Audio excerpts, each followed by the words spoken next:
Iran जंग के बीच पाकिस्तान में हाहाकार मचा हुआ है। पेट्रोल डीजल ही नहीं बचे हैं और क्या अब फिर से तड़पता हुआ नजर आएगा पाकिस्तान? हम आपको इस वीडियो में बताएंगे सब कुछ। नमस्कार, आप देख रहे हैं न्यूज़ 18 का डिजिटल प्लेटफॉर्म। मैं हूं आपके साथ श्रुति श्रीवास्तव।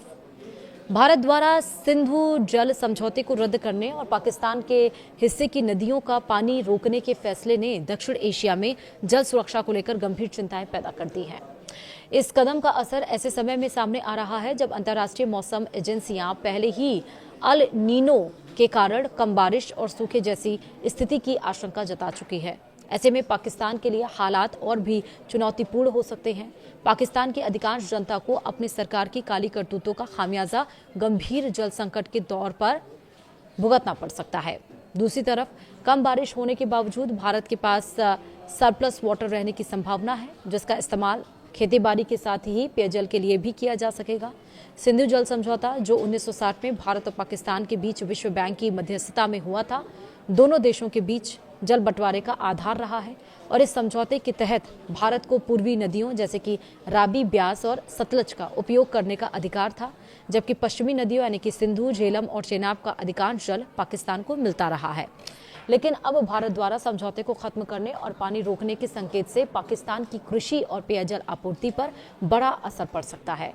पहलगाम में बर्बर आतंकी हमले के बाद से भारत ने सिंधु जल समझौते को ठंडे बस्ते में डालने का ऐलान किया था। पाकिस्तान में त्राहिमाम मचना तय।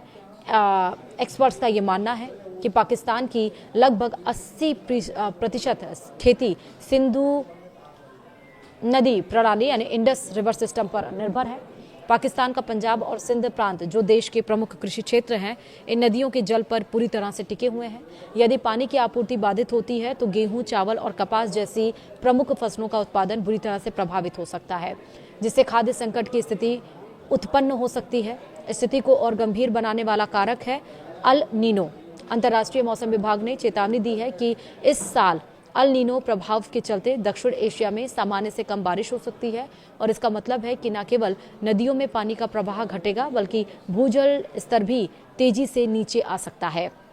वहीं पाकिस्तान जैसे देश, जहां पहले से ही जल प्रबंधन की समस्याएं हैं, वहां यह स्थिति आपातकाल का रूप ले सकती है। पाकिस्तान पहले ही जल संकट से जूझ रहा है। विश्व संसाधन संस्थान यानी कि WRI की रिपोर्ट के अनुसार पाकिस्तान दुनिया के सबसे अधिक जल संकटग्रस्त देशों में शामिल है। प्रति व्यक्ति जल उपलब्धता लगातार घट रही है और कई शहरों में पेयजल की कमी आम बात हो गई है। ऐसे में यदि भारत द्वारा पानी रोके जाने की स्थिति लंबे समय तक बनी रहती है तो यह संकट और गहरा सकता है।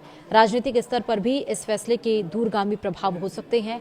पाकिस्तान इस मुद्दे को अंतर्राष्ट्रीय मंचों पर उठाने की कोशिश कर सकता है, जबकि भारत इसे अपने अतिरिक्त अधिकार और सुरक्षा से जुड़ा कदम बता रहा है। इससे दोनों देशों के बीच तनाव बढ़ने की आशंका से इनकार नहीं किया जा सकता। हालांकि कुछ विशेषज्ञ यह भी मानते हैं कि नदियों के पूरे प्रवाह को रोक पाना तकनीकी रूप से आसान नहीं है, क्योंकि इसके लिए बड़े स्तर पर बांध और जल भंडारण ढांचे की आवश्यकता होती है। फिर भी पानी के प्रवाह को नियंत्रित करने या समय समय पर रोकने जैसे कदम भी पाकिस्तान के लिए गंभीर चुनौती पैदा कर सकते हैं। वहीं सिंधु जल समझौते का रद्द होना और अल नीनो का प्रभाव, ये दोनों मिलकर पाकिस्तान के लिए जल संकट की स्थिति को और ज्यादा गंभीर बना सकते हैं। आने वाले महीनों में यह देखना महत्वपूर्ण होगा कि दोनों देश इस संवेदनशील मुद्दे को कैसे संभालते हैं और क्या कोई कूटनीतिक समाधान निकल पाता है या फिर नहीं। वीडियो में इतना ही। नमस्कार।